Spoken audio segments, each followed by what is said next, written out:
Good morning, everyone. Welcome to our July meeting of NYPA Trustees and Canal Corporation Board. Always great to be back in White Plains. Weather's reasonably cooperating. Storms are making their way across upstate New York. Hopefully the sun will shine again soon. Everyone's otherwise having a good summer. Pleased to be joined this morning, fellow trustees, B. Gonzalez, Cecily Morris, Michael Cusick, Lewis Warren, and Laurie Wheelock. Trustee Trainor's been excused. He's traveling and unable to be with us today. Justin Driscoll is here as well. We'll be joined later in the meeting by his team as well as other members of the Canal staff. As always, this meeting's been duly noticed as required by open meetings law, and hence I'm pleased to call the session to order. Everyone's had an opportunity to review the agenda. Unless anyone has any recommendations or changes, I'd ask for a motion to present the agenda, or adopt the agenda as presented. So moved. All right, thanks, Cecily. Second, Laurie. All in favor? Aye. Any opposed? Motion carried. Contractors list, hopefully everyone's otherwise already confirmed and respond. Unless there's any late breaking changes, please advise Felisa. So we've got a good agenda again today. A number of great reports relative to all the good things that are happening across the organization. Our plate is full, but Justin and the team are navigating that on many fronts. Have a good update from the Canals team as well, as we're well into that season. But as we typically do, we'll start with an executive session. So if I could, I'd ask for a motion to conduct an executive session pursuant to Section 105 of the Public Officers Law. Michael move. Second, Lewis. All in favor? Aye. Any opposed? Motion carried. We'll adjourn to exec session and be back with you in half hour, 45 minutes. Welcome back, everyone. If I could, I'd ask for a motion to resume the meeting in open session. Laurie, thank you. Second. Lewis, thank you very much. All in favor? Aye. Aye. Any opposed? Motion carried. As always, reassure everyone, no votes were taken in executive session. As I said, we've got a typically full and robust agenda ahead. Justin will kick us off. Joe Kessler, good update on Canals from Ben and Rebecca. Adam will bring us current on financial results. Alexis are going to take us through some of the current risk considerations, and then we'll close with a couple of our committee reports. So should be, I don't know, a good hour and a half ahead of us here. So Justin, lead us off, please.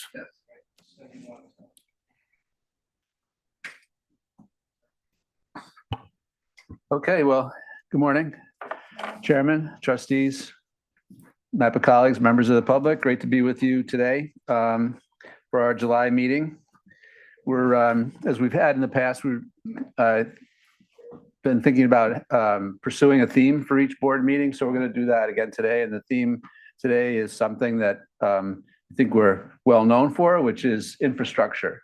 So we're going to be talking about some of the projects that we've advanced recently and some of the projects that are in flight and the impact that those transmission projects have on the overall system and on our responsibility to deliver clean energy across the state. And we feel like we're really leaning in heavily there, and one of the leaders at this time when we're expending considerable funds and making massive commitments to upgrade the transmission system, and NYPA is playing a leading role in all of that.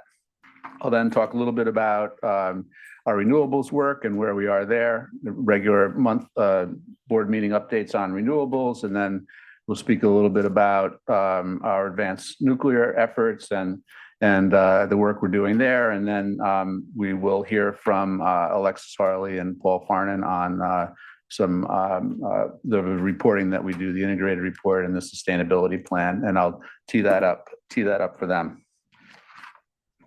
So as I said, our transmission infrastructure really serves as a backbone of the state.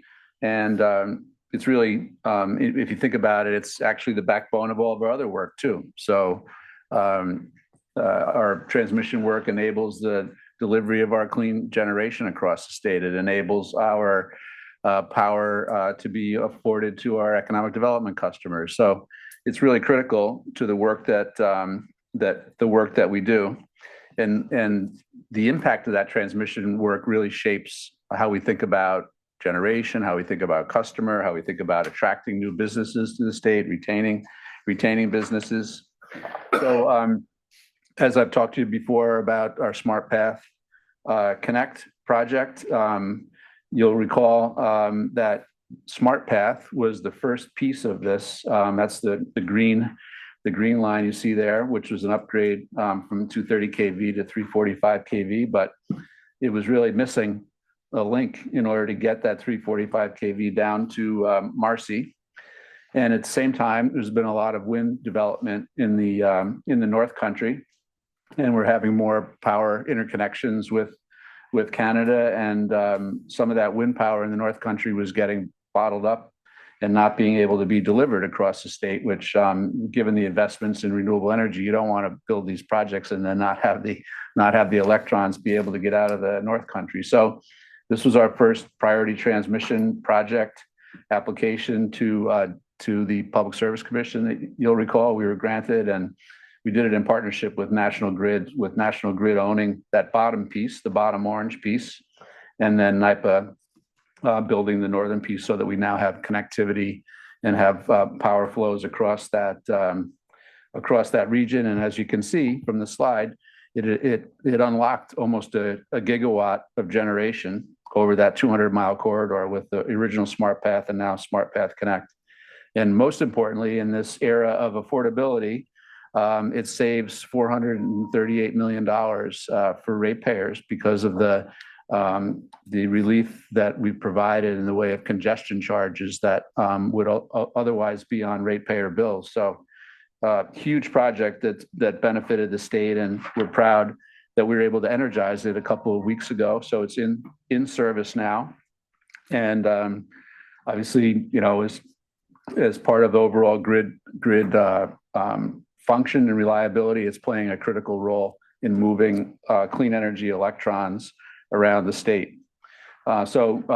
Great partnership with National Grid, obviously with organized labor, and probably most importantly with all the communities that we interact with.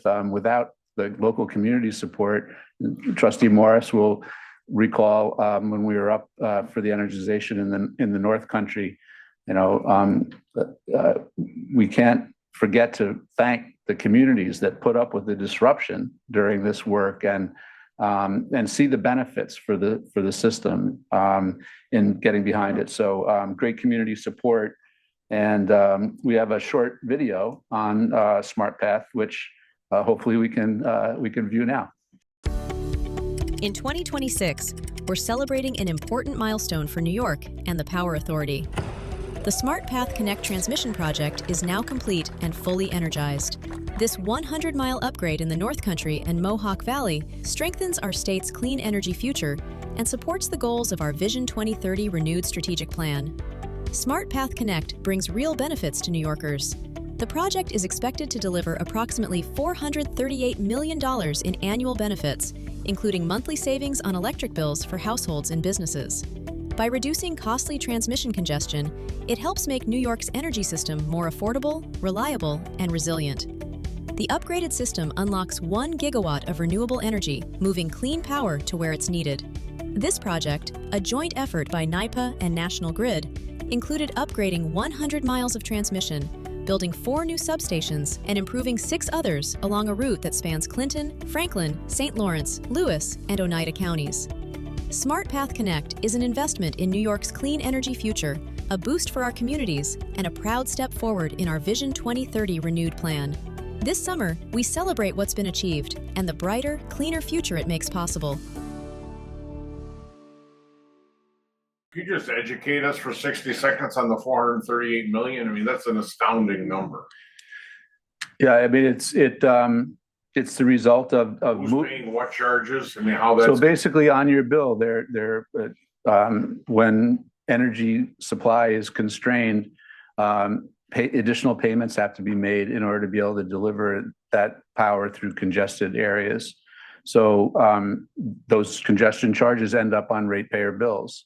And so as we can unbottle and alleviate that congestion through having more voltage on the transmission system from 230 to 345 and being able to reach out and branch out into other parts of the North Country, we're able to take those congestion charges off the system. They no longer need to be paid in order to move power out of that region, and that results in benefits to ratepayers.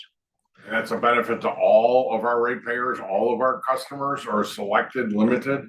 It'd be all of our customers based upon the way that charges are made. Yep. Every ratepayer. Yeah. Every ratepayer. Yeah, I'm just trying to make sure. So collective benefit. Yeah. So while it's a targeted geography, it's a broad-based benefit. Correct. Okay. Yeah. So, and there's continuing on the transmission theme, a couple of other interesting examples of our work and how we're impacting improvements to the system. We know of the Champlain Hudson Power Express being recently energized, and we played an interesting role there in connecting the final piece of that line from the converter station at our Astoria facility into the actual Con Ed grid in the system. So played sort of a last mile role there, and that line is going to have tremendous impact on New York City in the future.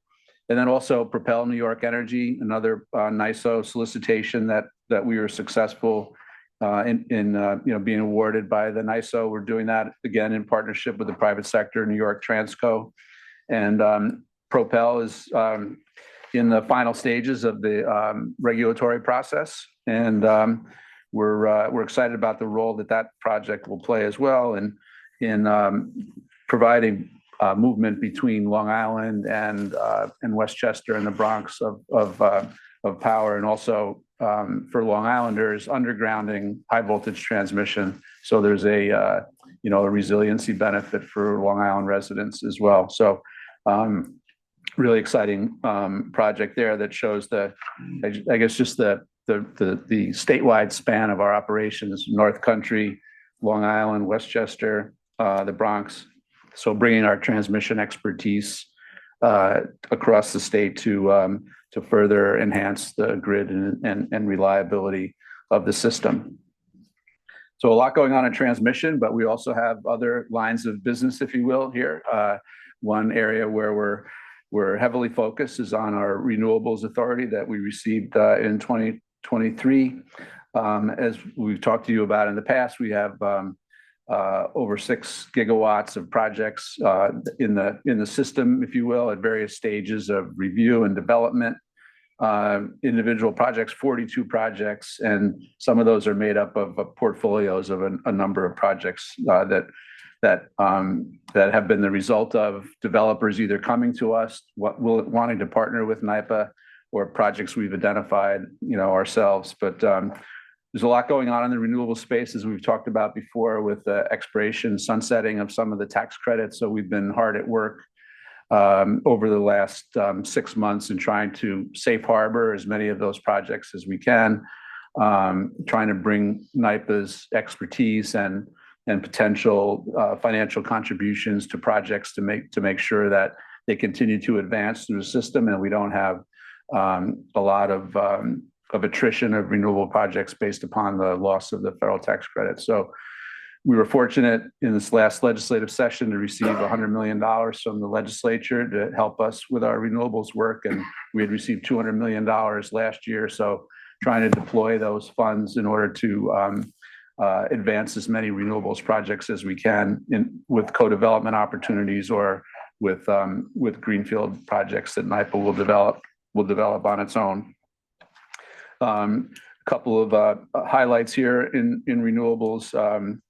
We recently received a building permit for the 5 megawatt Hannah Croix Solar Reach project, which will provide benefits to to disadvantaged community residents. So excited about advancing that project. And lastly, on the renewables front, you'll recall we do a conferral process under the statute, and we're kicking off the next conferral process, which helps us to receive input from stakeholders across the state. It helps inform the development of our next year's strategic plan that we'll be preparing to demonstrate our commitment to this work. And so folks that are interested in participating in this year's conferral process can learn more by visiting NYPA.gov/conferral-process.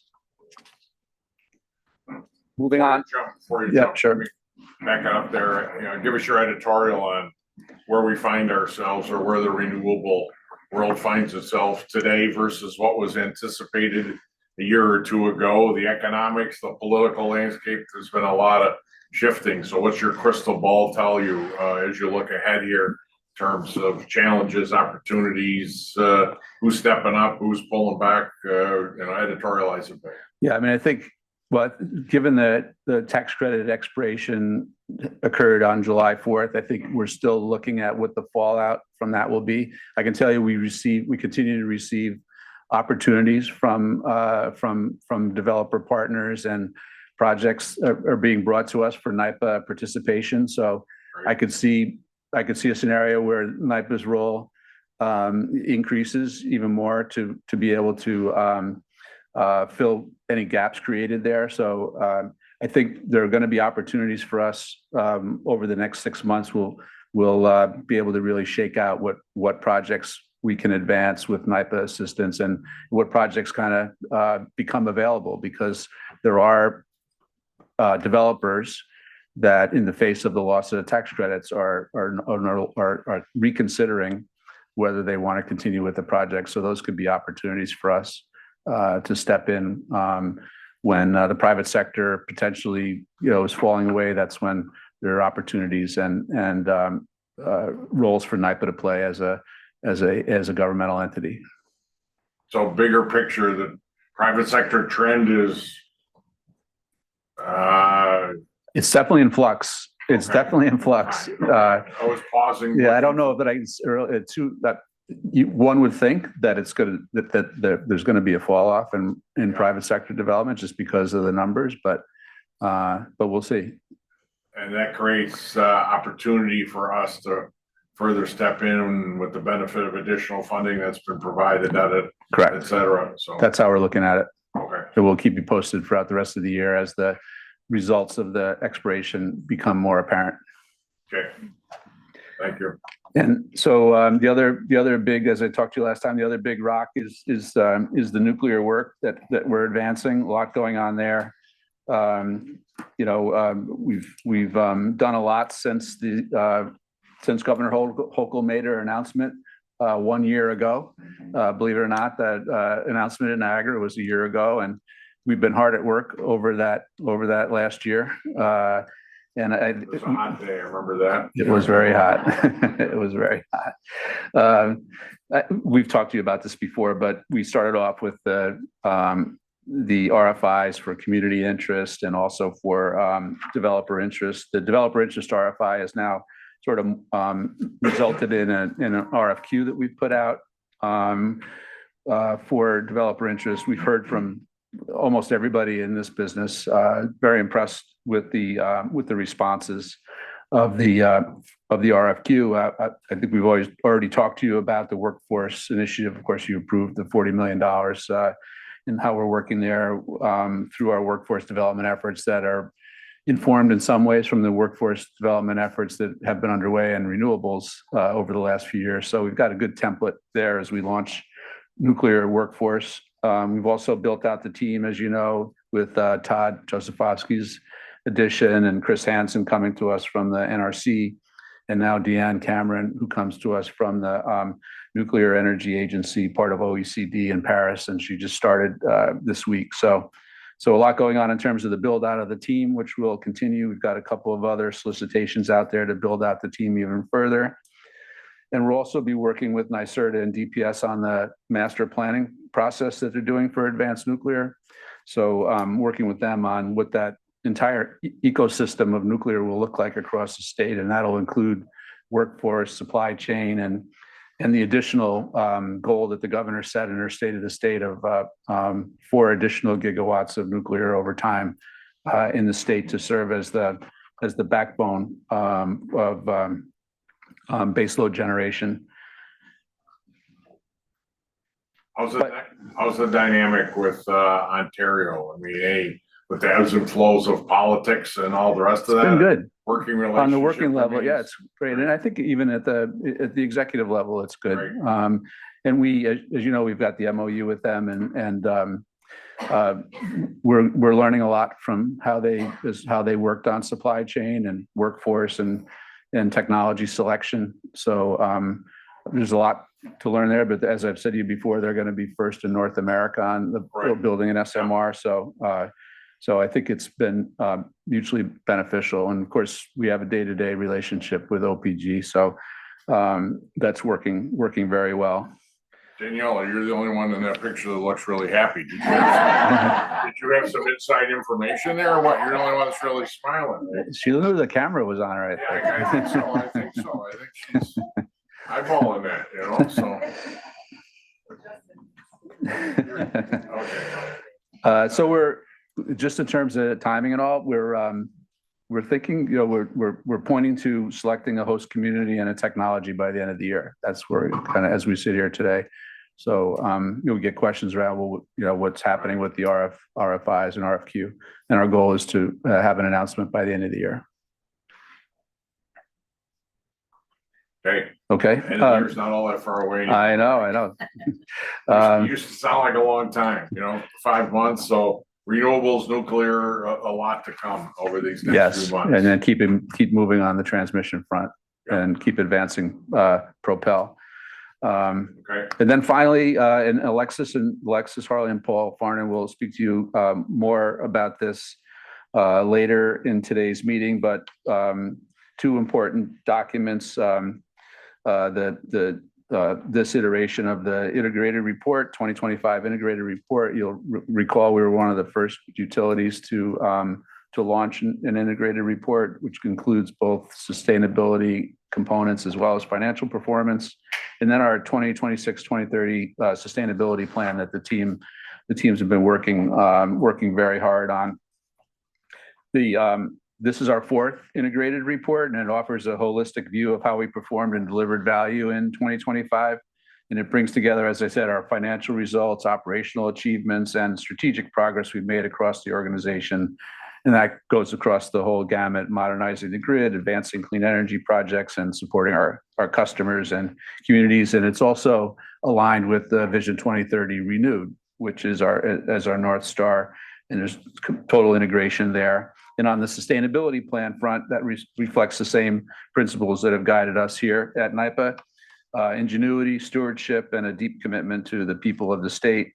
And it captures just how sustainability has become really just the way we do business, and how we generate power, care for the over 100,000 acres of land that we control, waterways, and modernize infrastructure that keeps the state moving.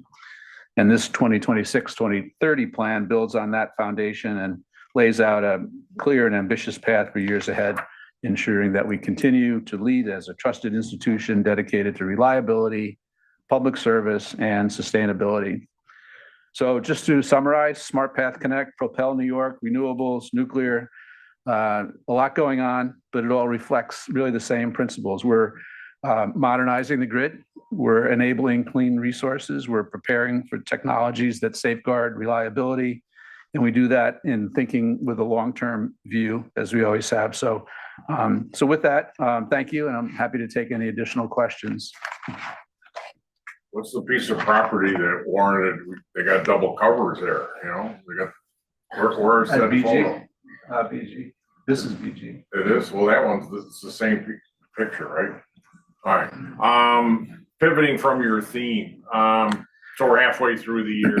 Reflect, big picture, CEO seat, look back, how are we doing? Look ahead, what's keeping you up at night? Obviously, nuclear, all that, renewables, a lot going on, but just give us a general reflection mid-year, thoughts and perspectives. But I think we're off to a great start here in 2026. We've got a tremendous amount on our plate, and just trying to balance, I guess, the day-to-day work that's required of the teams to advance these projects, while at the same time making sure that we're taking a longer-term strategic view, which is necessary, and then also making sure we've got the right workforce and that they're positioned in the right way within the organization as we take on these new responsibilities. As I think we all agree, we've got tremendous talent here in the organization, a very deep bench, but making sure that we've got everybody positioned in the right way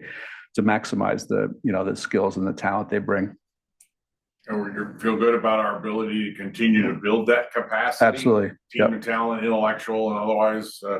We can obviously see the financial story continues to trend very positively, but intellectual capital always lead with that. You feel good about our ability to attract, retain, yes, etc. Yeah, I'm really impressed with the quality of the applications we receive across all the areas: transmission, renewables, nuclear, our day-to-day work.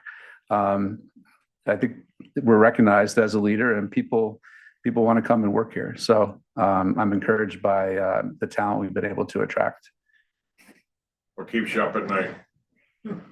Are you sleeping well? Maybe better said, are you sleeping well, or is there anything that keeps you up at night? The night before board meetings, I don't sleep well.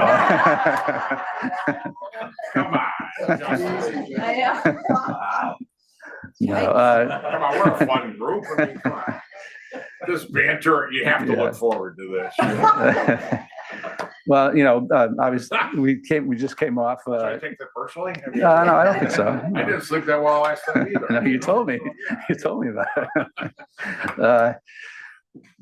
I mean, coming off, we're still in the summer, but we came off a couple of, hot periods there. So, there's pressure on the system, and we're a critical component of all that. So, making sure that our assets fully perform, and when they're needed is the kind of thing that we're known for, but we can't lose sight of with all these other things going on.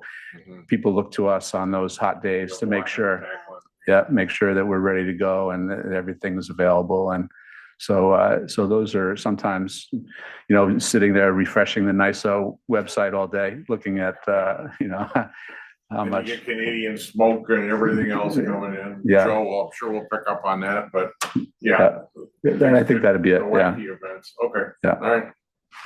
Justin, as an aside, when we were at the Smart Path launch, for lack of a better word, at the substation there, I think everybody, our trustees need to know how well represented NYPA was.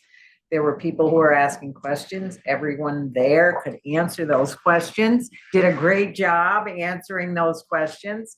There was nothing that couldn't be asked and nothing that couldn't be answered. And your staff was so exceptional and professional. And if I start trying to remember the names of everybody, I'm going to miss somebody. So I don't want to do that. But being a trustee aside, just being a person looking at this project, listening to these people, I was like, wow, they are good. They are good at what they do. They represent us well. And it was so impressive. Not to mention them. It felt like Star Wars. When you look at this substation, you go, okay, this was something you only imagined, years and years ago. Well, thank you for that. I just was so impressed with it. Thank you. It was great. An honor to be there and share it with everybody. Yeah, the team's great. The team is great. Anything else for Justin? I will help you sleep well tonight, Justin. Yeah, I will. Okay, if you need to take a nap this afternoon. All right. All right, next up, Joe Kessler, Ops. G&T and more. G&T and more. Actually, in keeping with the focus. Your sleep last night, Joe. I actually slept pretty good. Now that you mention it, yeah. But I was, yeah. But I was ready for the meeting, so we're good. So I'm prepared. I got it.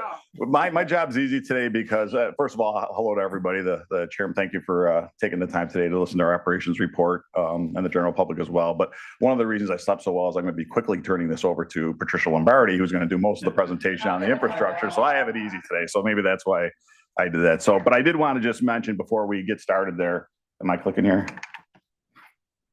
Just quick operational highlights, as Justin spoke about already.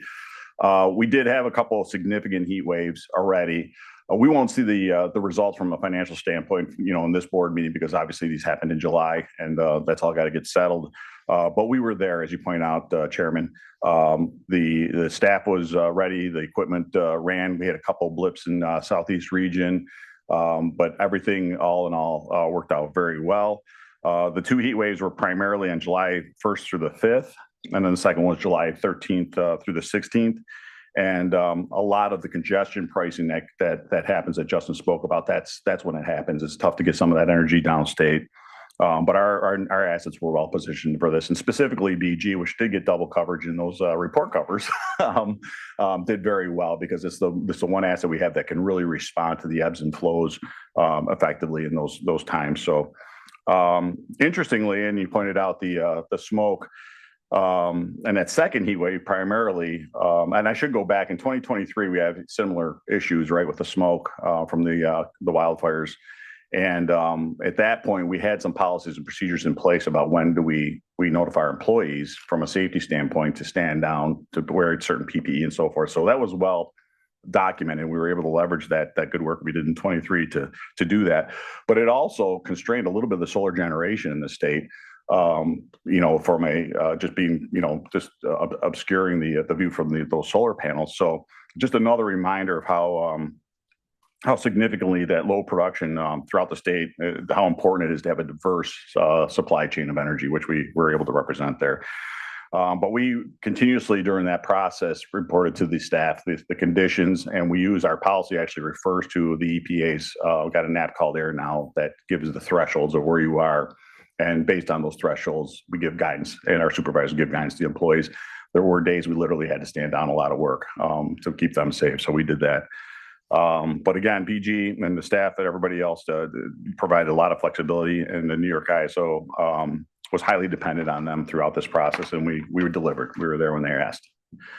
The second thing I wanted to comment on was asset management. We are having an asset management summit, which is, I think for those who know, we've been now certified and recertified to the highest standard of ISO 55001 asset management. This is physical asset management. I know a lot of people think of the financial aspects. It does include that. It includes risk, includes a lot of other things, but it's really the physical asset management practices that we have as a utility. And we did a surveillance survey in Western New York just recently, and that went very well.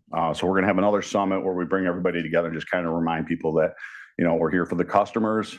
These assets are here to provide the most value for them, and that we have to be the most responsible stewards of these assets using these processes.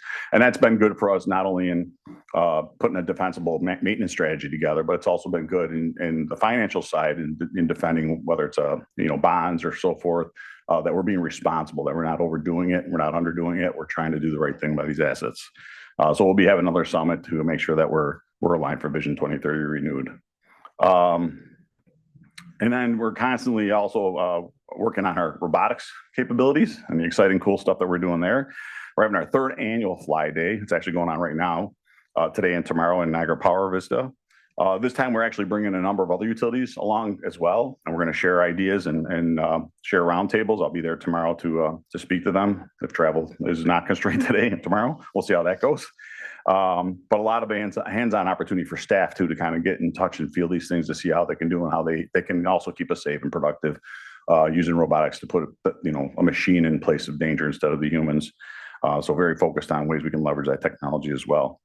And then from a health and safety standpoint, we are continuing with some strong performance, a lot of new initiatives under Steve Rutledge's leadership.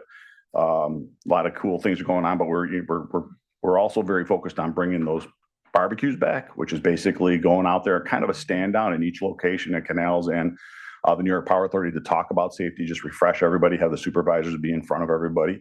I've spoken in front of them, Brian Sayas, Sal Rojas, the heads of a lot of the transmission generation assets, Dave Mellon, Rebecca and others have spoken in front of these folks to just ensure them that they have the right to stand down, they have the ability to speak up and really encourage it, because people sometimes are very reluctant to do that. A lot more seasoned veterans you're with and so forth. We want to make sure that the newer people can speak up and that the veterans are accustomed to, responding to that. We also bring in a speaker. We had Lee Shelby. We've had him before. A lot of times we'll bring in a speaker who's been through, unfortunately, a very traumatic experience, but is willing to go out there and speak about that and understand the lessons, communicate the lessons learned that they have on it and the responsibility of the individual. Because in the end, all the PPE, all the process and procedures, at some point, the individual has to throw a switch or do a process. And so sometimes it's that last barrier before, and he just came out and reminded us of really the checks and double checks there. So again, with this campaign for zero is kind of our focus. I think Justin introduced that last a couple meetings ago. We're still doing that in the summertime and trying to get us, our target's always going to be zero, even though we have these other metrics that we measure, target's always zero. So these are just other initiatives that are helping us do that. And that'll be my report. I'll turn it over to Patricia if you, unless you have other questions. For Joe before he steps down? Okay. All right, thank you. Trish?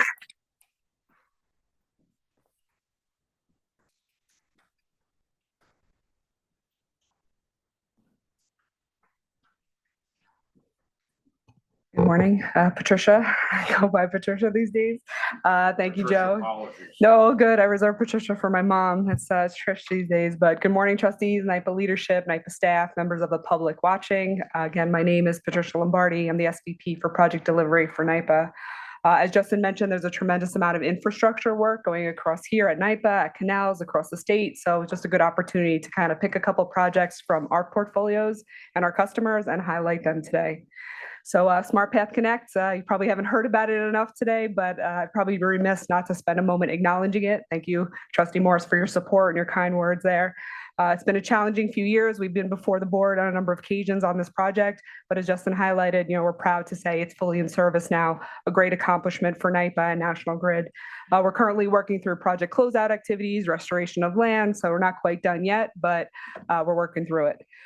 No rest for the weary, as Justin highlighted, Propel. So the teams at NYPA and our partners in New York Transco are hard at work advancing Propel. And just as Justin noted, permitting is advancing. Article 7 approval is targeted for this fall.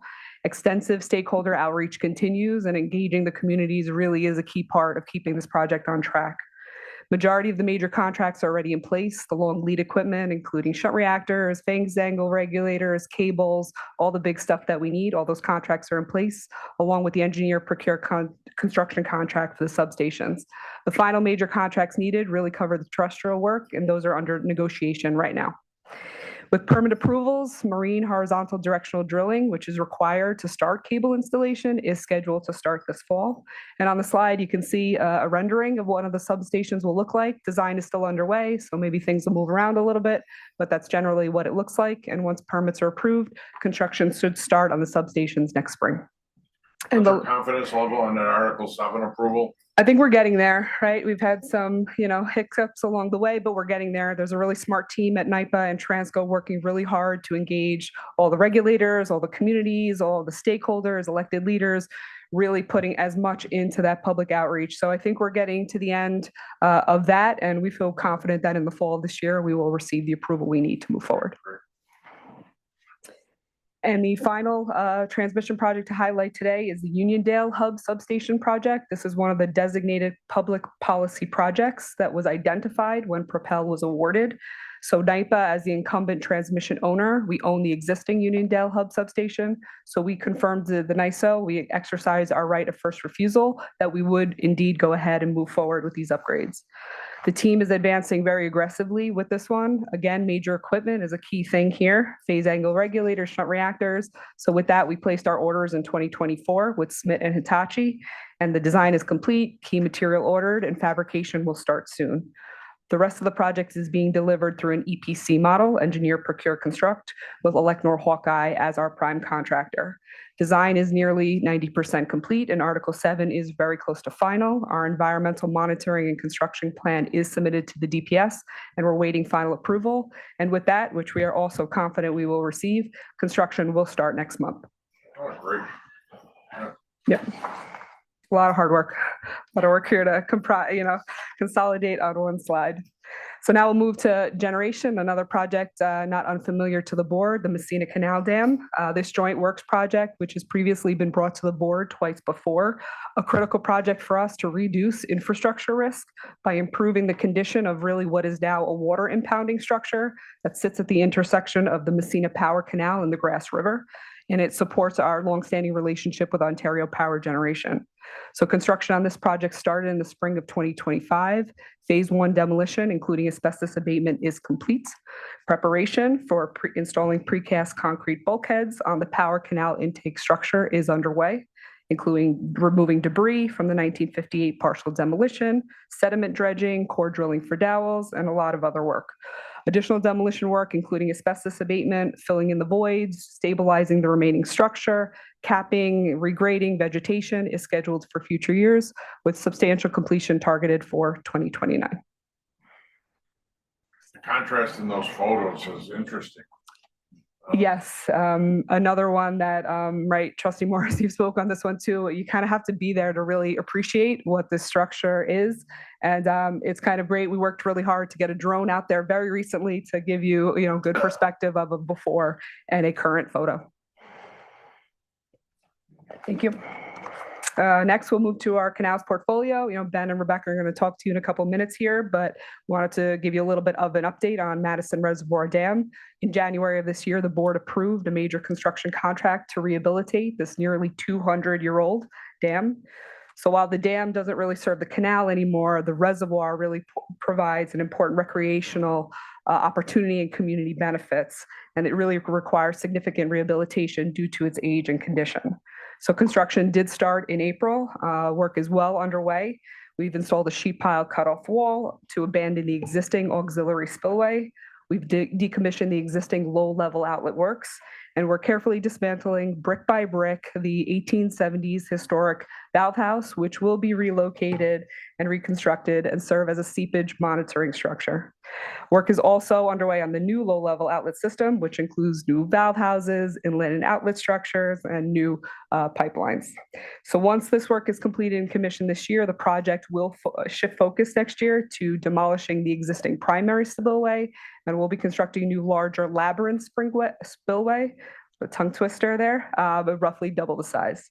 And the right embankment will also see in a lot of work to be buttressed and regraded next year, and substantial completion is targeted for mid-2028. Now move to our customer portfolio. So we wanted to highlight some critical energy infrastructures happening with one of our key customers. This is New York City Housing Authority, or NYPA for short. You heard from Dave Work at our previous June Finance Committee, which is before the full board for a vote today, a suite of value contracts that help to deliver the energy services program, of which this is an example of one of the projects that's within that portfolio. Many NYCHA buildings rely on aging boilers, window air conditioning units, which are often inefficient, unreliable, well past their useful life. So at both 830 Amsterdam and the Woodside houses, we partnered with NYCHA to replace these systems with modern heat pump technology for both heating and cooling.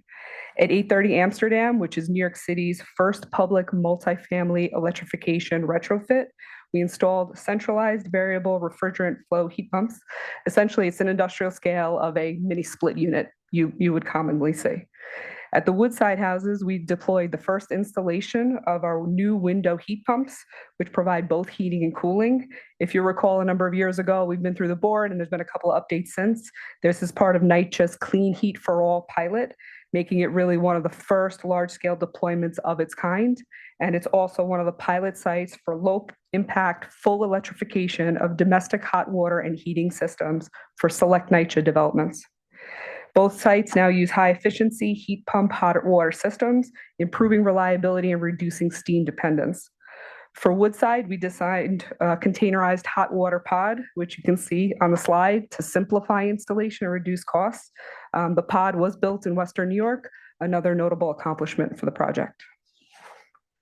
These projects lower operating costs for NYPA. They improve resident comfort by basically putting temperature control into the hands of the tenants, modernizes building infrastructure, replaces end-of-life equipment, and eliminates on-site fossil fuel combustion at these facilities. And the last one here, we wanted to highlight an economic development infrastructure project made possible in part by NYPA's economic development programs. A $1.6 million Western New York Power Proceeds Award is supporting a $17 million project to build a modern, fully accessible, energy-efficient arena on the Canaan Center's 25-acre historic site in Lockport. Since the 1960s, the Canaan Center has grown from a community center really to one of the Buffalo Niagara's premier facilities for arts, recreation, and education. The new arena, which you can see a rendering on the slide, will replace an outdated structure and provide more flexible indoor space for concerts, conventions, community events. Key upgrades include new utility systems, energy-efficient HVAC, improved stormwater management, enhanced parking, enhanced accessibility, and additional green space. The facility is expected to operate more than 340 days a year, attract over 200,000 visitors, and generate $6 to $8 million in direct spending, directly supporting downtown Lockport's long-term economic vitality. And finally, we do want to acknowledge Maribel, and Maribel is in the room, Eric Bowers, really between them and their teams that administer these programs, they really make projects like this viable in New York, really important projects. And with that, just thank you for the opportunity to present today and take any questions. It's overwhelming. Yeah, great recap. Thank you. We spent a lot of time authorizing and approving funding, so it's a great drive-by and a great recap. What are your takeaways? We're just that much better. The more you throw at us, the better we get. What's your thoughts and thinking in terms of, I don't know, you do postmortems when these are completed and look back lessons learned. What else do you need to ensure, the successful completion of these projects? Anything else we as a board to ensure you've got the resources and support you need? Yeah, appreciate that. I think we do spend a lot of time reflecting, right? Even frankly, what this portfolio looked like when I started at NYPA, however many years ago, it didn't look like this at all, right? And so I think, yeah, right. I think we joke, at least on the utility portfolio was 200 million, right? Now combined, it's over $1 billion.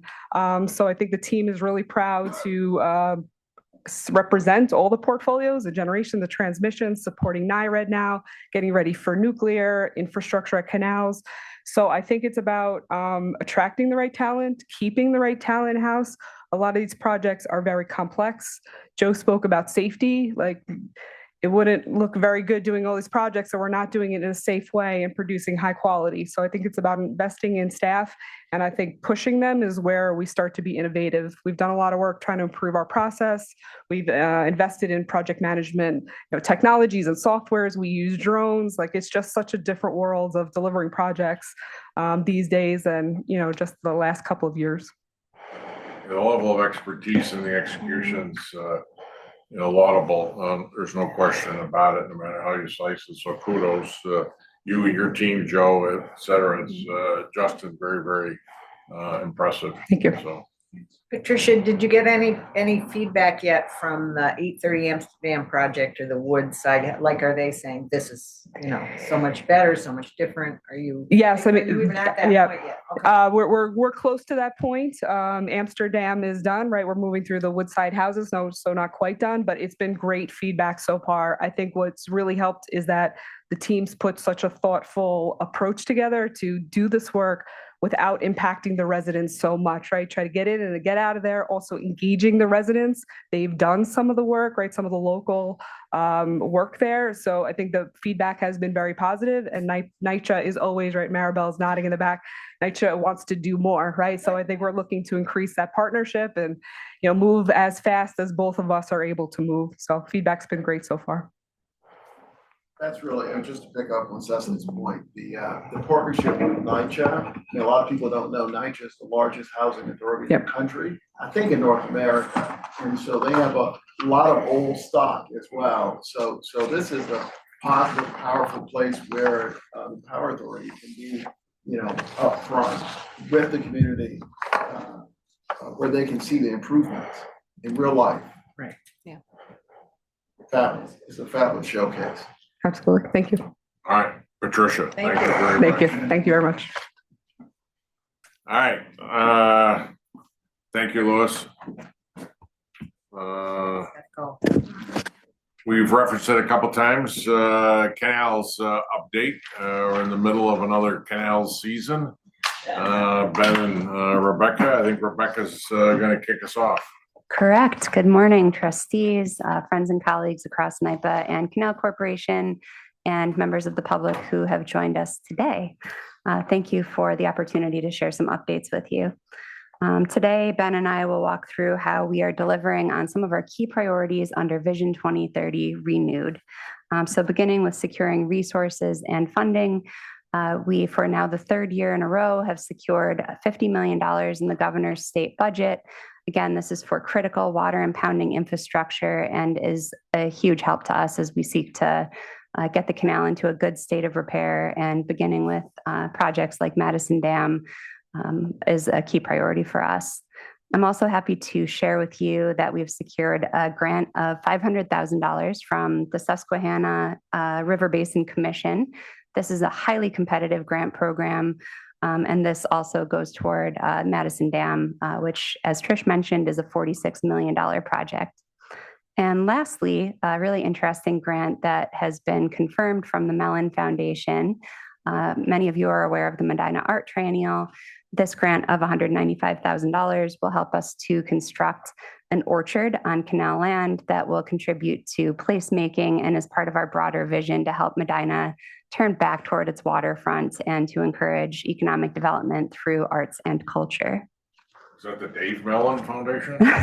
Different spelling, Oh. so we can't give him credit for that. On the next slide.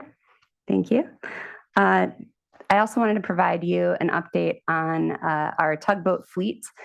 In addition to this tug naming competition, we're also christening the tug Rome this Friday. Trustee Gonzalez will be with us there for that event, so that's always a nice gesture when we welcome a new vessel into our fleet. Our fourth and final tugboat is under construction, and we decided to use this as an opportunity to engage Canal staff broadly to be part of making history, really. These tugs are going to be in service for a minimum of 50 years, as we found with the tug Syracuse, sometimes close to 100 years.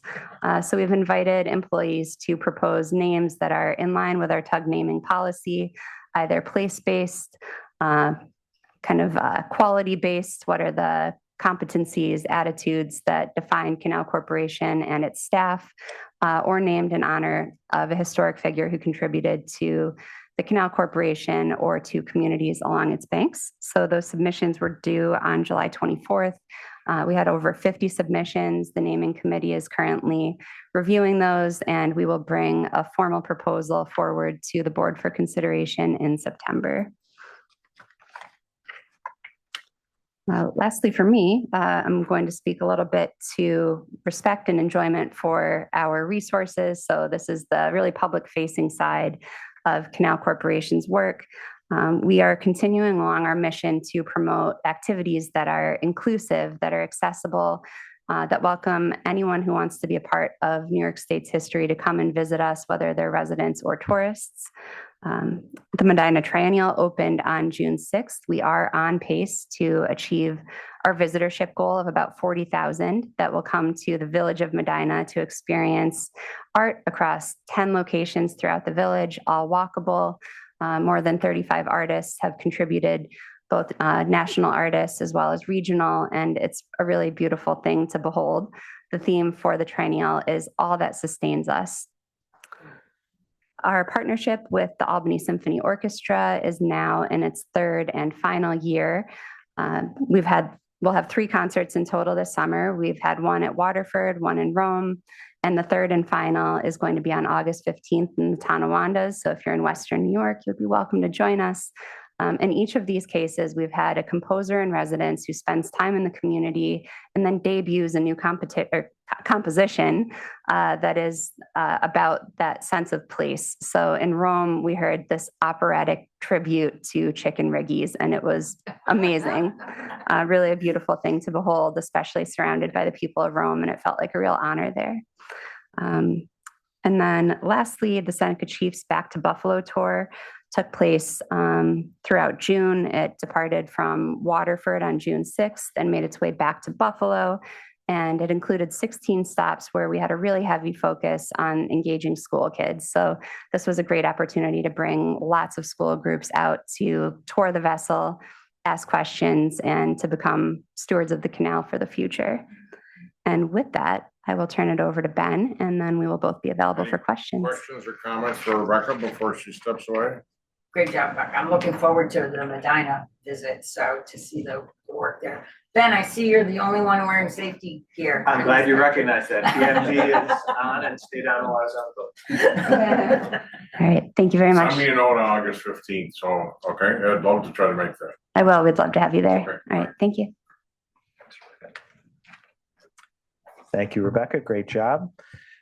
Good morning, Mr. Chairman, trustees, NYPA and Canals colleagues, and members of the public. I stand before you now almost 6 months into the job as director of Canals.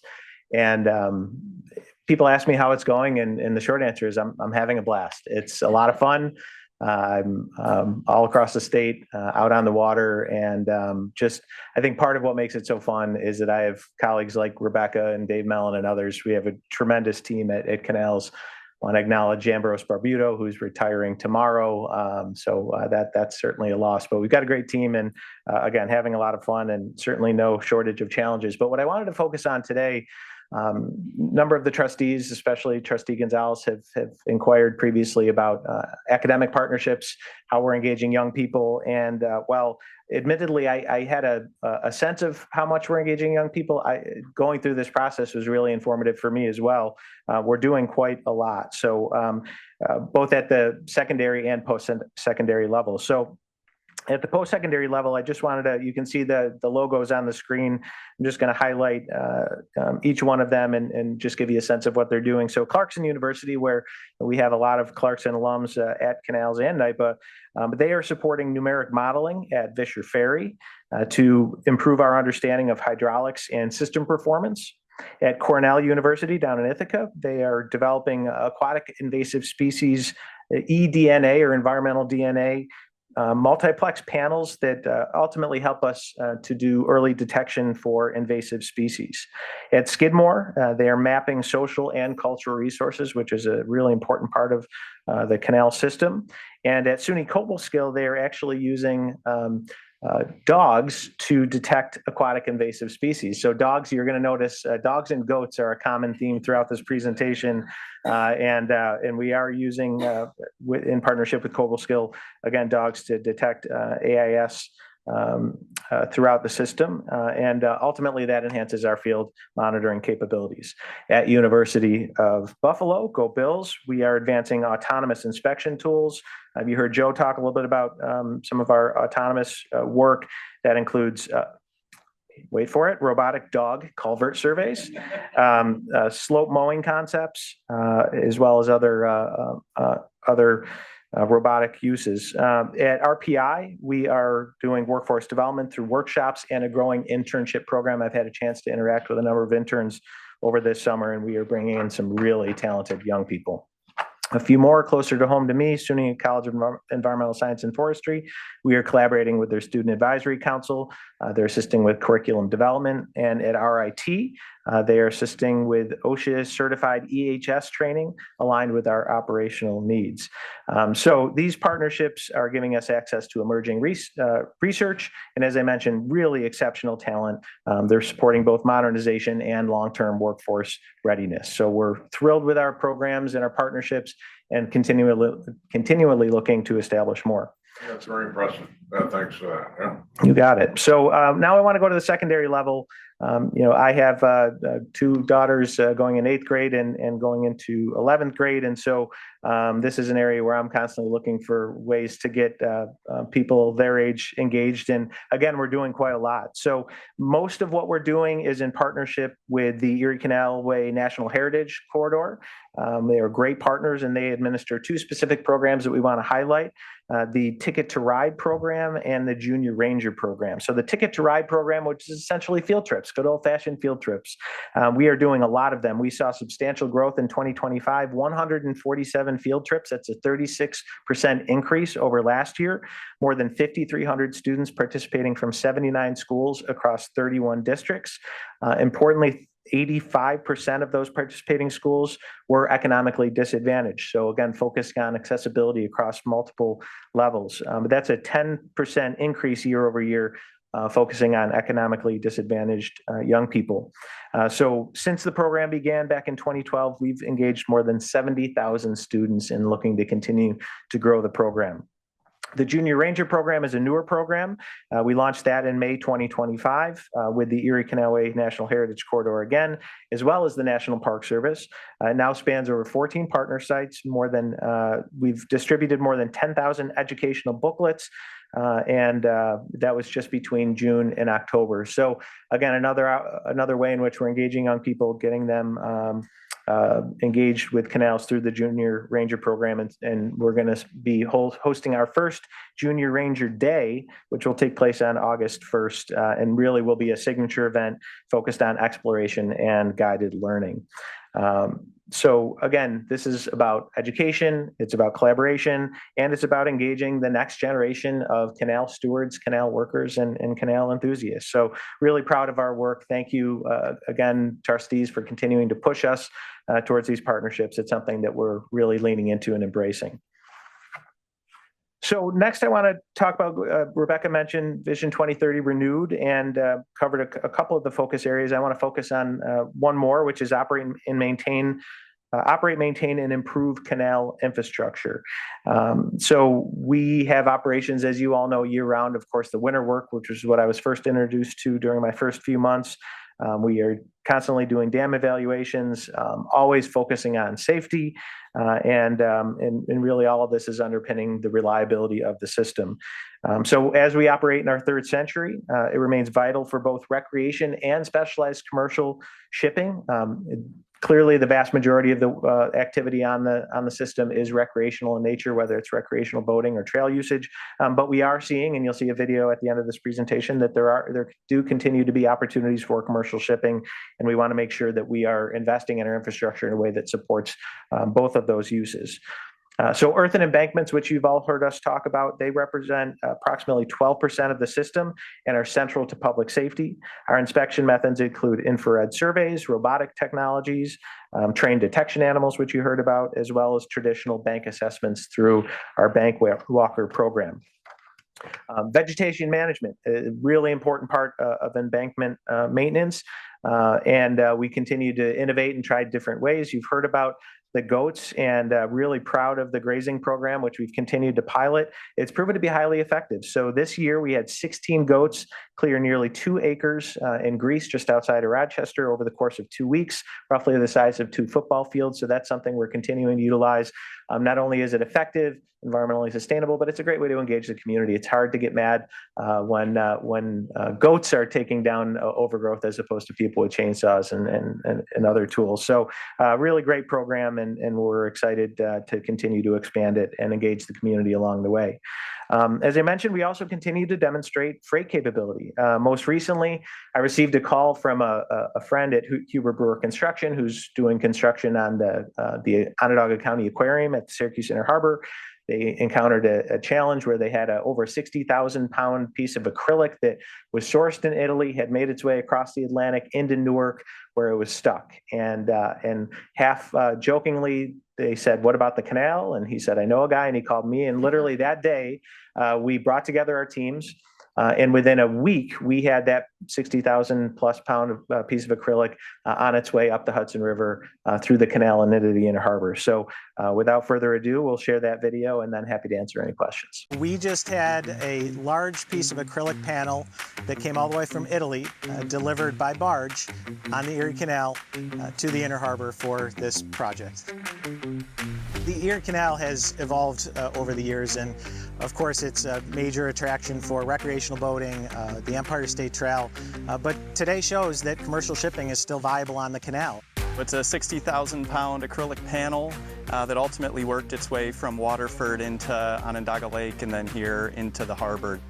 Ultimately, the panel will be lifted in through the roof of the building, and it'll be set down and be used as the panel for the shark tank within the aquarium. It's a big piece of acrylic, and so the logistics of carrying it on the road proved to be really difficult. And so this is a perfect example where getting it on a barge, getting it on the water is the best way to move it, and that's what we did over the past week. I neglected to mention it's for the shark tank, which makes it even cooler. So Got a thank bridge you. to Buffalo last year, and we get acrylic to Syracuse this year. Right. So good work. All right, excellent. Thank you all. Thanks, Ben. All right, thanks a lot, man, and welcome again. Glad for 6 months are fun. Appreciate it. Yeah. Okay, pivot to numbers, financial results and outcomes of all that good work. 6 months behind us, 6 months to go. Yep. Trends look encouraging. Don't ask me how I sleep at night. TMI.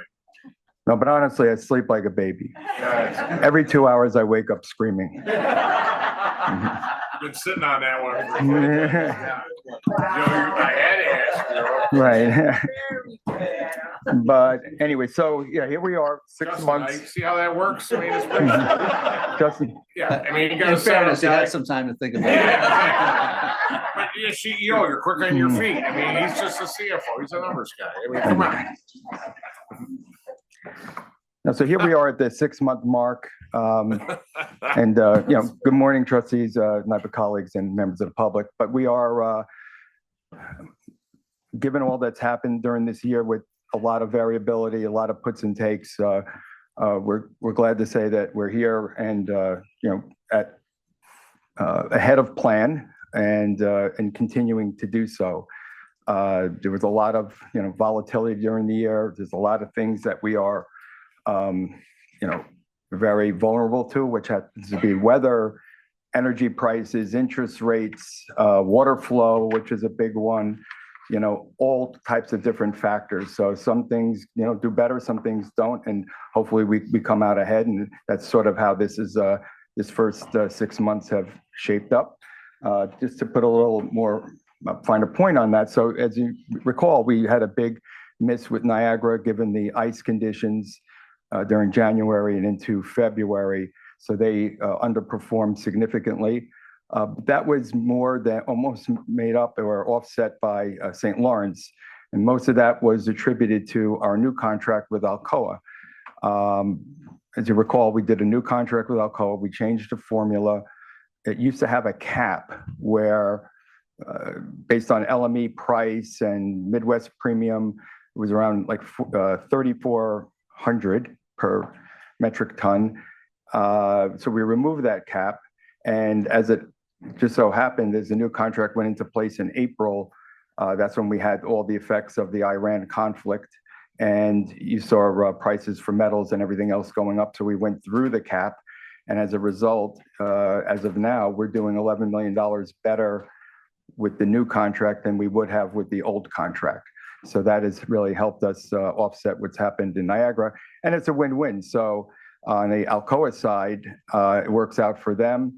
They saved $73 million over what they would have paid had they had to buy their power in the market. So it's a real help to Alcoa to keep them here and keep the jobs going, as well as it benefited NYPA as well.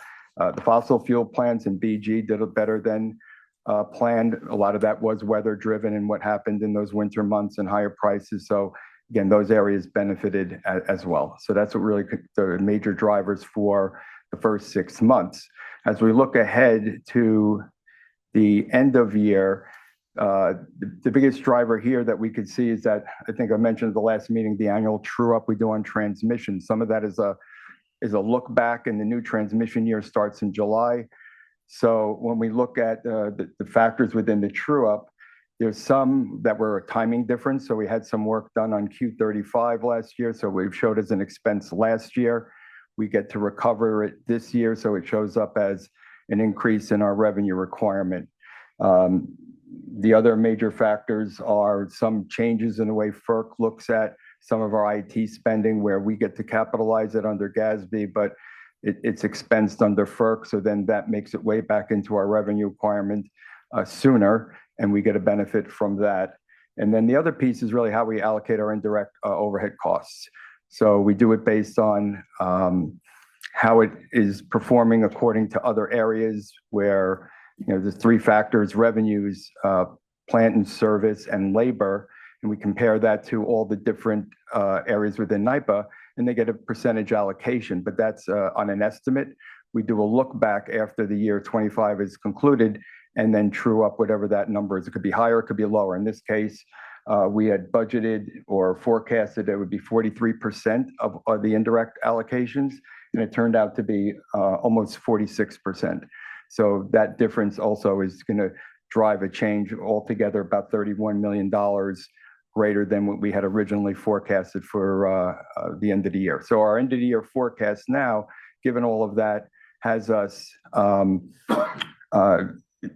basically coming in over roughly 35 million from what our target is, given all the things we know today. Some of that could change between now and then, but that's our best guess today. So it looks like we're still in very good shape.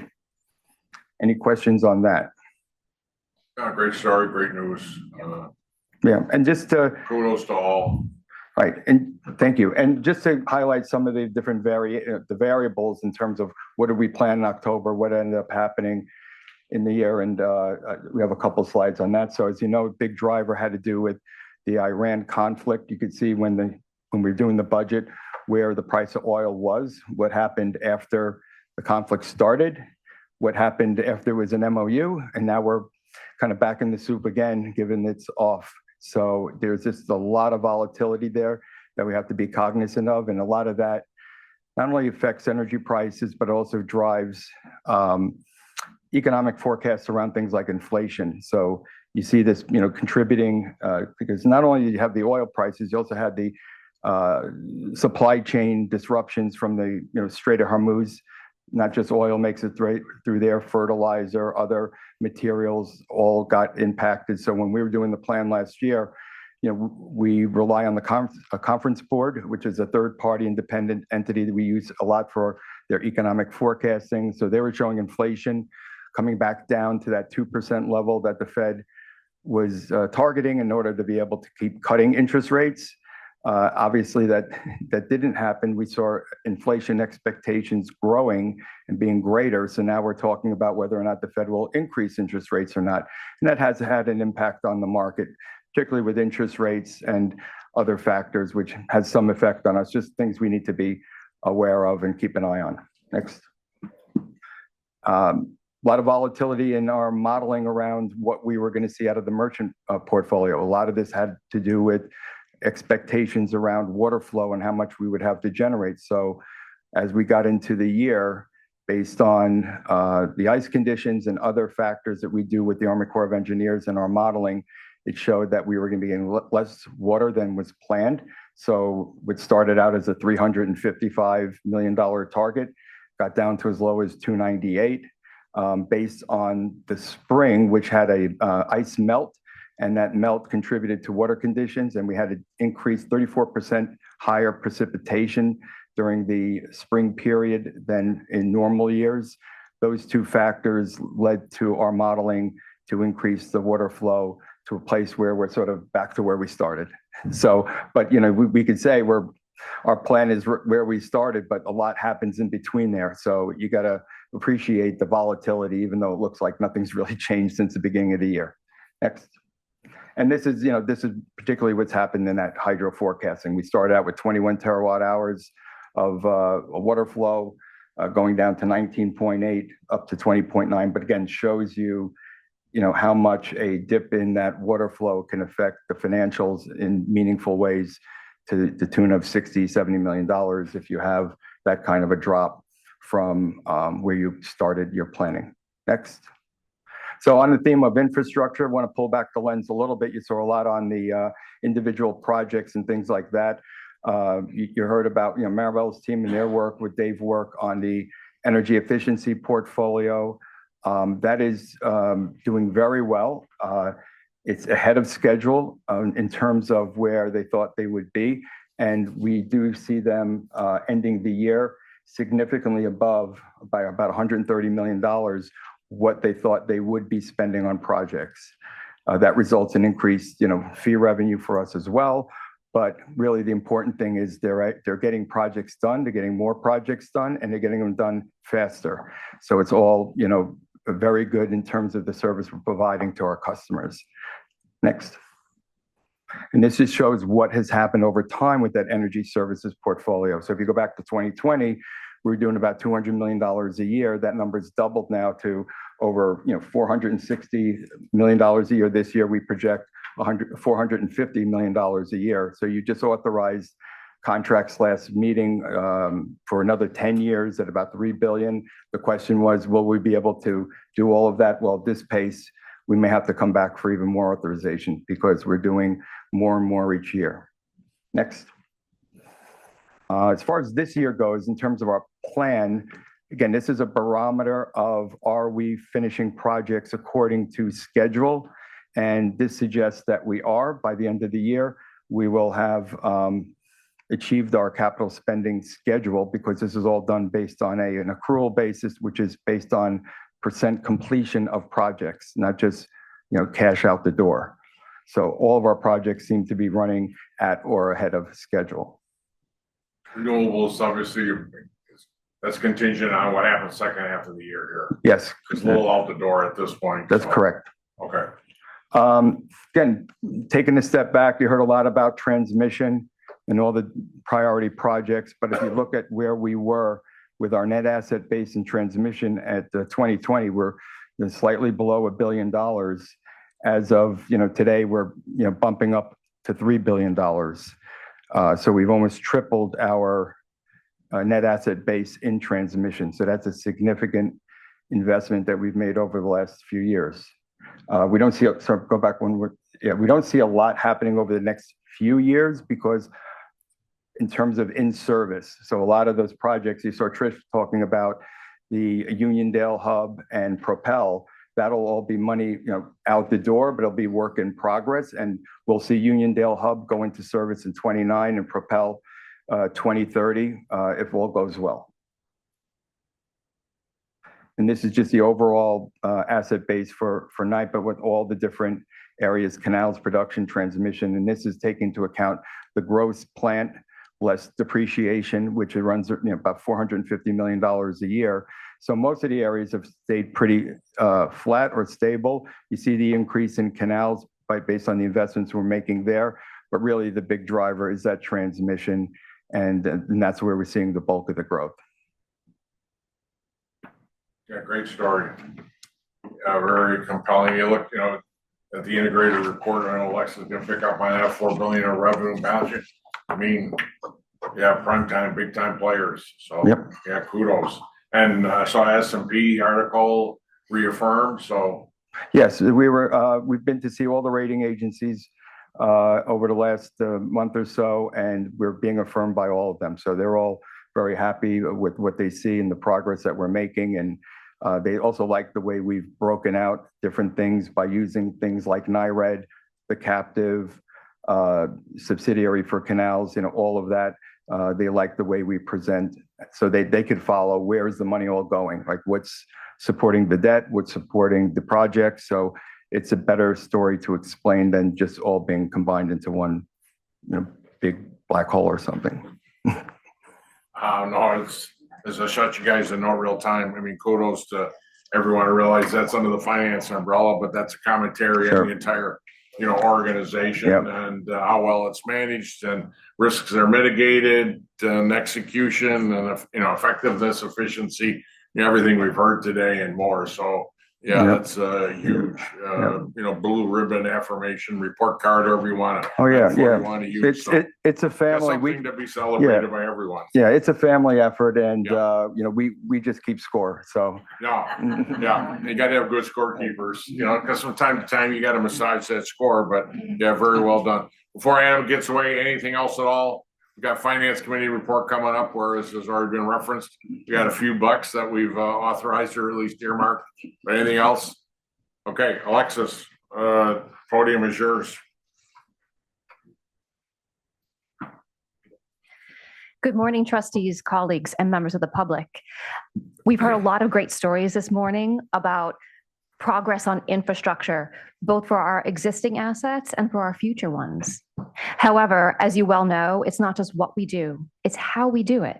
And so today, instead of my typical deep dive into one type of risk, instead we're going to zoom out and we're going to share some information about how we're operating and delivering sustainably. We're going to do that through two lenses. The first is going to be a look back through our integrated report for 2025. And our second lens is going to be a look forward, telling you a little bit about our sustainability plan. Now, before the chairman can ask what keeps me up at night, I'm going to introduce Paul Farnan, our VP of Sustainability, and ask him to come up and talk about our two publications.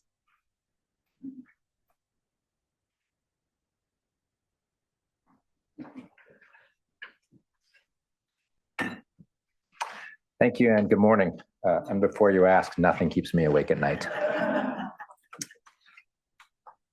All right, we're going to talk about the 2025 integrated report. I'll give you a brief highlight of that. We just recently completed it, and we're very happy to have it done, I have to say. Generally, the integrated report, it showcases our achievements of the year and shows the value that we create. It does include the financials that were published, the financial reports that were published back in March. And as Justin said, then it then goes on to weave a much broader narrative of the organization and what we've done. We do include the publication of our greenhouse gas inventory in this report. As we strive for transparency, we do highlight all of our achievements and good things, but we also have to make note of the impacts that our operations have. And finally, the report aligns with international standards. This allows for year-over-year consistency for comparison and evaluation, and allows for easier comparison across the industry. Have you seen others in the industry where we were an early adopter, certainly, right, or an early player? Where have others in the industry? How has that progressed or followed? There are a few, more in Europe than in the U.S. There are a handful in the U.S. though, but we're still in the lead of that, and ours is kind of a gold standard. We're still best in show. I like to think so. Yes, sir. As I said, our 2025 IR, it highlights the accomplishments of the team, and we highlight those accomplishments through the lens of Vision 2030. And what we do is we took the 4 strategic priorities of Vision 2030, and that's how we group the individual accomplishments. So going through those very briefly, the first priority, drive the clean energy transformation. We talk about the NYRED's updated strategic renewables plan, which all of you approved the end of last year, and includes, as we heard earlier, 200 generation storage projects with over 5 gigawatts. Sorry. On the lead transmission expansion priority, we talk about largest modernization and expansive effort in decades. Our partner with customers, we highlight the 18 megawatts of solar we developed at customer sites and the 81 customer efficiency projects we've completed that saved our customers over 40,000 megawatt hours. And finally, the final goal, revitalize the canal system. We talk about the World Canal Conference that we hosted in Buffalo back in September, brought together over 500 experts and enthusiasts from 10 countries and 22 states. This year, we added a new feature, our People Spotlight. It gives us a chance to highlight and showcase our employees and their accomplishments. You see an example of what one of those will look like. We've got 9 of those throughout the report. And each individual or small team that is highlighted in these was nominated by the individual business units. We're excited about that feature. Not yet, sorry. We also have a section about our operating landscape, and this provides context for the readers. It helps people understand the environment that we have to work in, things like the supply and demand dynamics, the regulatory, the economic, the legal frameworks, and such. It just helps clarify how we operate. And then the value creation model, that has been a feature of this report since the beginning. And it shows how our operations convert the diverse capitals into outputs and outcomes. In the past, this has been, what shall we say, a rather complicated octopus type chart that can be challenging to follow. So we took a step back, we relooked at it, we significantly simplified it into two charts that more clearly show how our business operations convert the capital inputs into the outputs and the outcomes. All right. And as I mentioned, we do report our greenhouse gas emissions for the year, as you'll see here. So the good news is our emissions did reduce in 2025. The not as good news is the reductions were actually mostly because of circumstance and not because of specific actions that the organization took. As you'll see, our Scope 1 emissions, which is our direct emissions, the emissions from our operations, such as the emissions from our natural gas plants and operating our vehicles. It did reduce, but that is because of reduced runtime of our natural gas plants. With reduced demand, NYSO called on the plants to run less frequently last year. So that was the reduction there. The Scope 2 emissions also reduced, but that is really more of a return to normal. In 2024, we experienced significant smoke from wildfires, decreasing the efficiency of our transmission lines. Our Scope 2 emissions include the electricity loss from our transmission lines. And so with the smoke and decreased efficiency, greater loss through the transmission lines. And then finally, our Scope 3, that's our indirect emissions, the emissions created from the things we buy. So the natural gas that we buy for our gas plants, the methane that's released in the drilling and the processing of that natural gas. And as with the Scope 1, reduced runtime of the natural gas plants resulted in reduced Scope 3 emissions. Next. And before you leave that, I think we all had a chance to flip through it. Incredibly impressive, great work. First of all, so very, very well done. Thank you. We were talking earlier about how we tell our story and the like. The report itself is a bit intimidating in terms of its volume and size and all the rest of that, but there's just so much good stuff in there, and how to pull out and use, whether it's legislative interactions and informational sessions, other constituents, et cetera. So I hope and assume we're leveraging that in every way possible in terms of how our storytelling and who we are and what we're about. And again, it tracks and trends the incredible growth that Adam just recapped. So yeah, I think it's going to be a great tool for us going forward. As you said, to continue to tell our story, particularly with some of the new initiatives we're pursuing. And right. Yeah. Agreed. Allows us to keep playing offense in terms of what we're about and all of that. So yeah, kudos to all. Chairman, the report itself to you is fully digital, right? So from sustainability perspective, we don't print hard copies, and there are hyperlinks. It is assumed that a typical reader is not reading it cover to cover, right? But might go to a specific section. And so part of the length of the document is some repeats just to make sure there's enough context in each section so that a reader can come in and really feel like they can follow. So you said something that caught my attention. Thank you for the context for this page, because I didn't get it. Right? It's like, what are they trying to tell me here? But you said something really important. This happened by happenstance, not by strategy. Correct. So when does that shift? Or when can that shift? When will that shift? That is a difficult question. We are working on our sustainability plan, which we'll get to, will continue to advance the sustainability and reduction of emissions. All of the great work that Trish's team is doing with the efficiencies and the renewable team is doing, all of that. However, when you just look at the raw numbers, our greatest emissions are our natural gas plants. And as we've said, we have to run those plants. Now, what we are doing, and which will decrease our scope 3 emissions for the natural gas plants, we've worked with the buyers and we've set targets in the sustainability plan to increase the amount of certified natural gas that we buy. This can actually reduce the emissions by about 30%. So yes, we do have to continue with the fossil fuel burning, but we are finding ways to be more efficient and reduce the emissions from those plants. Okay, Chris, thank you. And as we're talking about the future of the IR, we will continue. We have streamlined the process significantly over the last several years. We will continue to do so. We're finding ways to increase the efficiency and reduce the resources that it takes to create the plan. For instance, this year we incorporated a new software technology, which significantly increased the efficiency of the writing and the editing process. Our hope is to use that same software next year for the data collection, for all the data that goes into it. And ideally, this will actually eliminate the stacks and stacks of Excel spreadsheets that we have to use for the data, which will make many, many people very happy, I promise you.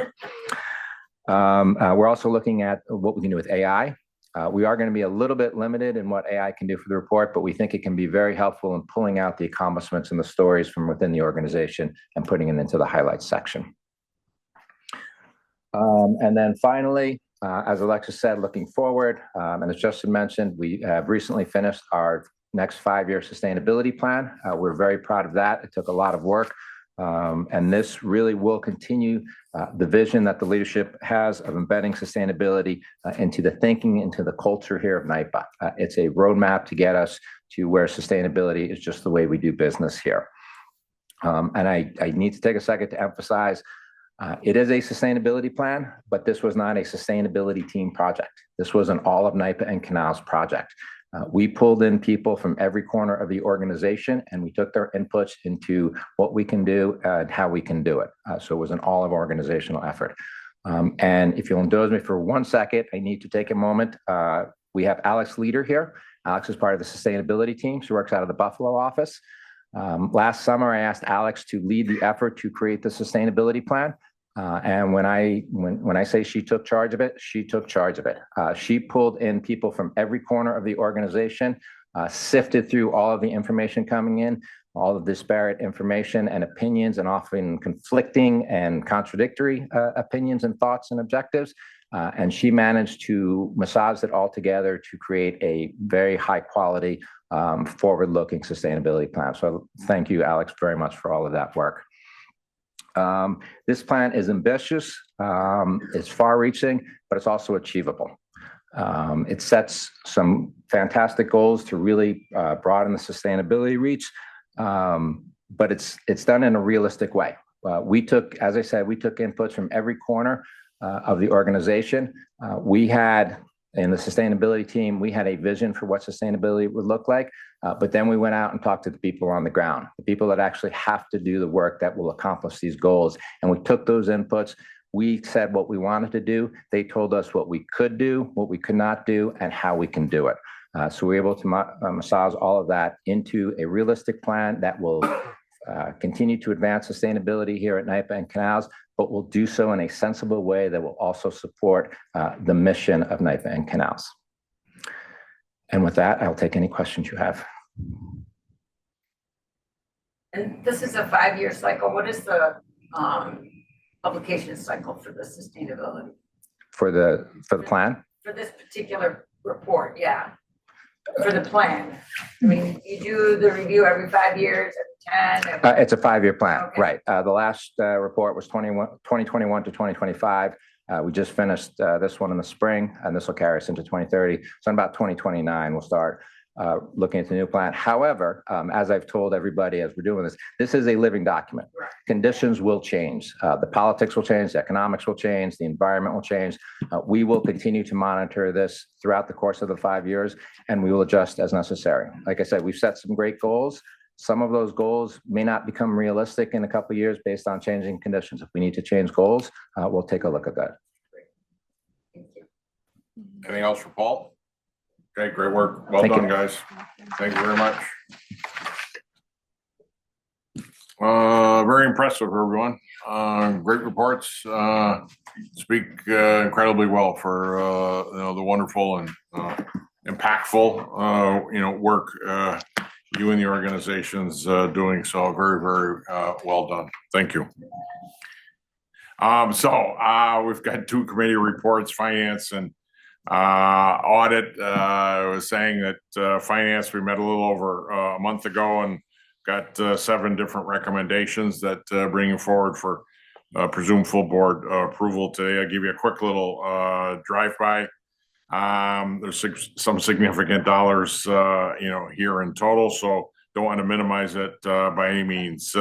First up is a series of 19 contracts, 5-year contracts for enterprise management consulting services. Again, this is another case of where we earmark funds to be spent over a period of time, this time 5 years, for a total of $45 million in support of enterprise management consulting work. There was also a contract to be awarded to Fresh Meadow Power for a term of 5 years in the aggregate amount of $25 million. I've heard it referenced a few times today.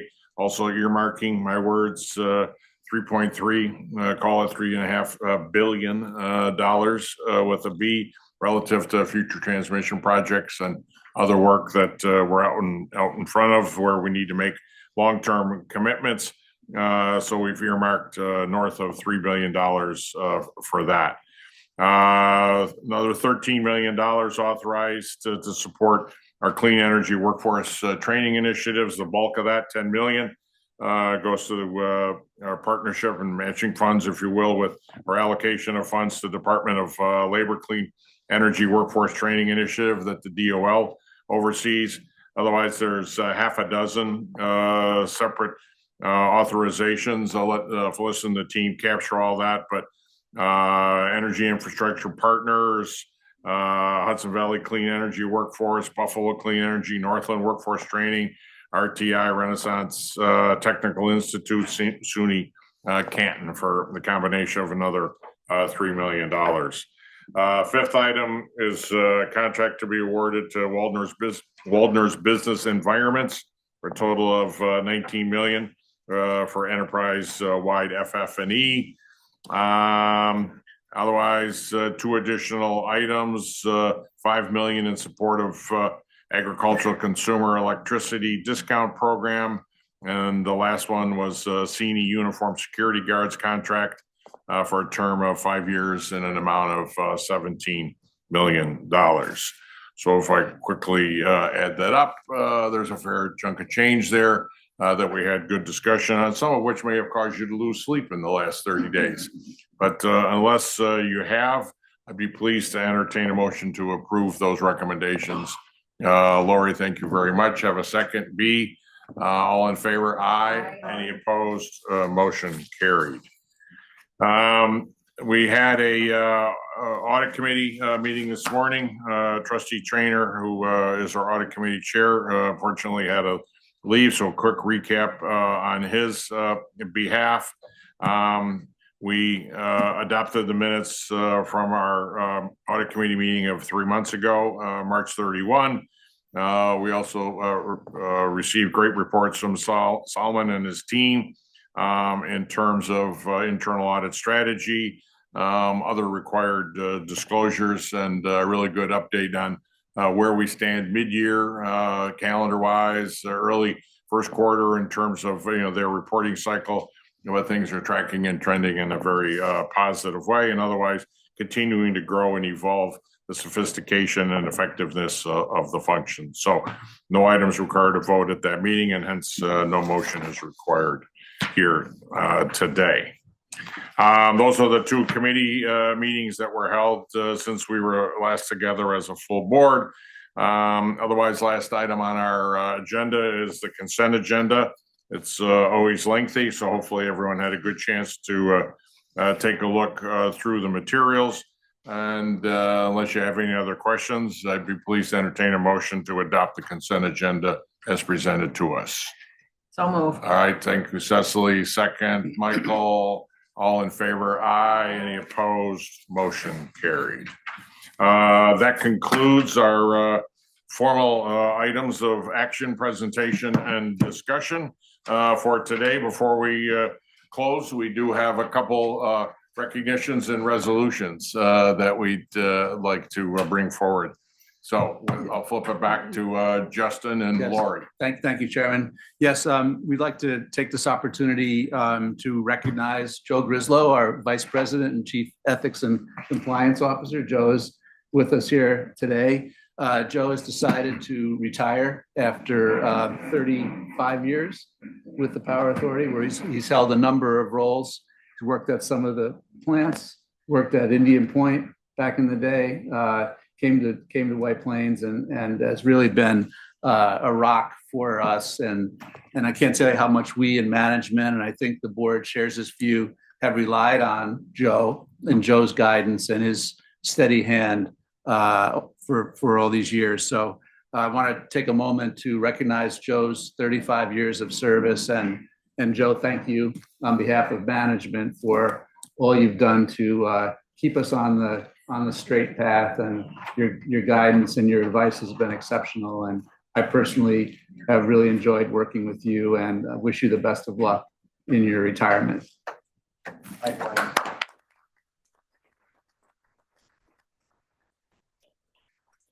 On behalf of the board, I'd certainly echo those sentiments, to reiterate a little bit of what I said last night.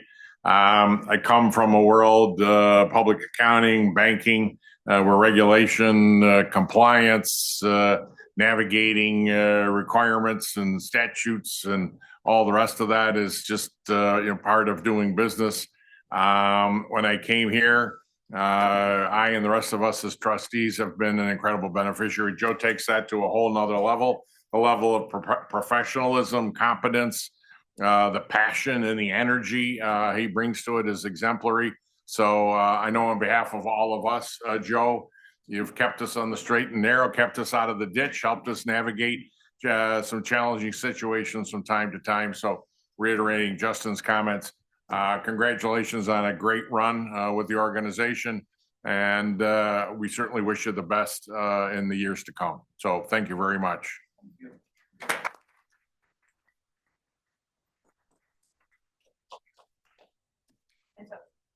And we have, well, one other. We have one other. Last but not least, certainly. Yes. So I want to talk about Karen just for a few minutes. So congratulations on your last in-person board meeting as the corporate secretary.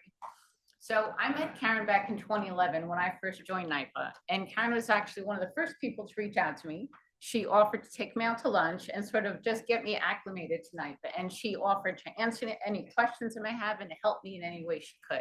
And I appreciated that gesture of friendship and of willing to assist me. And for everybody who knows Karen, you know that that's just who she is. She's a kind and a genuine person. She also has a tremendous sense of pride in your position and your role as corporate secretary.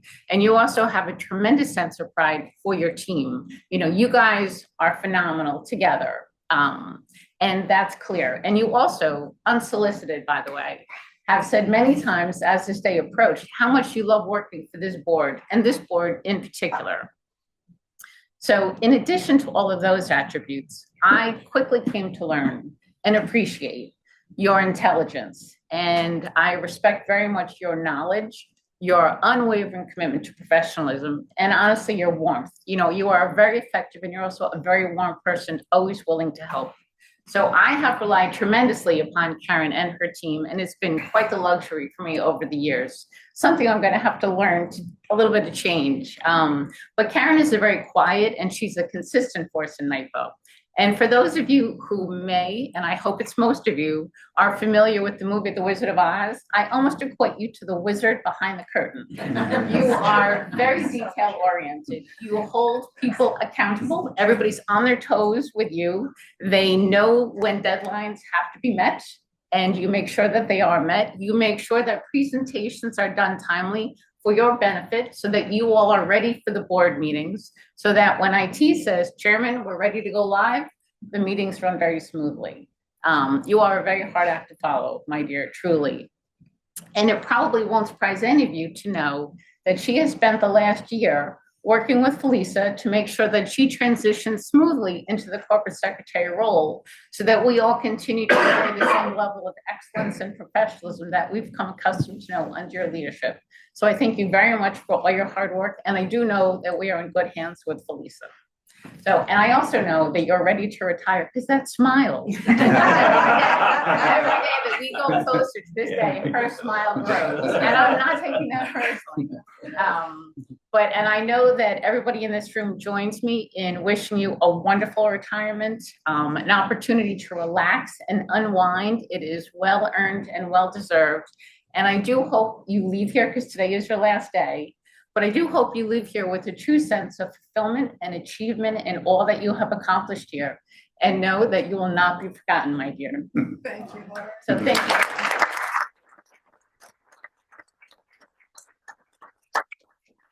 And on behalf of the board, echoing those sentiments tenfold, relative to the Wizard of Oz, you stand much taller. And we're fortunate to have benefited from that. I, for my 15 years of service, and this group, for more recent times, you make our jobs easier. You make us look good.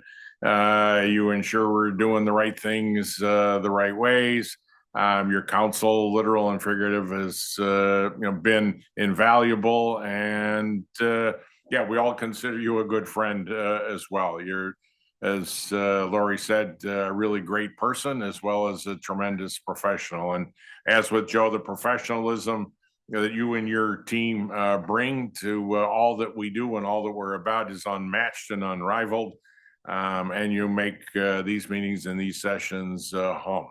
I will miss the red lights and green lights I have for the last few years. I think we ought to make sure you get a pair of those on the way out the door today.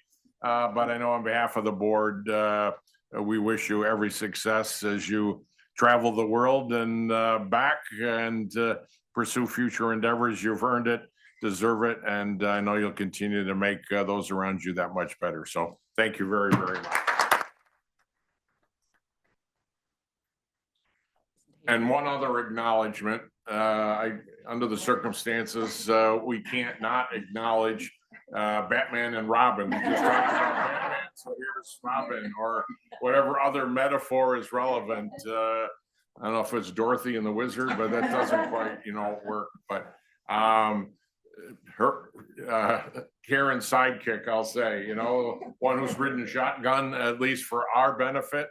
Over the years, advised us on very short notice, at least for some of us, that she's also opted to step down. So, Sheila, I want to acknowledge you as well, and would reiterate much of what we just said about, Karen, you a key member of the team. You took good care of all of us and make sure that we had what we needed when we needed it, and got us here, got us there, kept us organized, kept us focused. Kicked their butt when it was needed, at least mine anyway. That was her role. Yeah, exactly. So good cop, bad cop. You guys ham and egged it very, very well. So thank you for all of your work in support of Karen and the team at large, and for our benefit as well. So we obviously wish you every success in the years ahead. So thank you.